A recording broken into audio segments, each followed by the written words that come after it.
Hey Randy, so I thought I'd continue on LEGO Worlds a bit.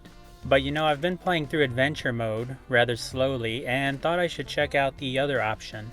There's a sandbox mode, which seems like that's where a lot of the fun of LEGO would be, getting to build your own LEGO world. We both really loved LEGO Universe, and one of my favorite parts of that game was having your own home lot to build on. It was particularly interesting because you had to gather the bricks through your standard adventure play in the game, and then you could use them in your lot to build whatever. I was expecting something similar with LEGO Worlds, but apparently Sandbox mode automatically has everything unlocked and an infinite number of bricks and tools and whatever you need. I guess that's fine and all, but it sort of defeats the purpose of the adventure mode, doesn't it? I assumed you'd have to play through and either gather or unlock bricks. Maybe both. But no, you can just skip all that and go straight to sandbox mode and start building. I started off with a pretty basic setup just to play around with. You can customize the biome and add in what sort of characters and animals auto-populate in the world. I added a mummy and some gorillas. You know, the basics. The gorillas are pretty dangerous though. Fortunately, you can ride them around the world if you don't punch them in the face first like I did. Since there's no challenge to unlocking anything and the entire LEGO toolset is at your disposal, it almost feels more like Bricklink Studio than a video game, but with a really terrible interface.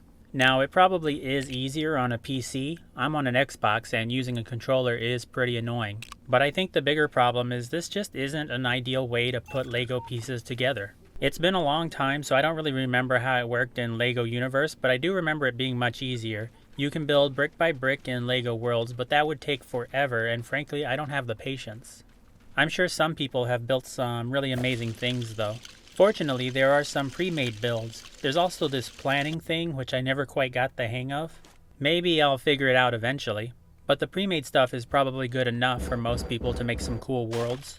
I'm not sure, but I think you can also view other people's custom worlds online or maybe play with friends in their worlds.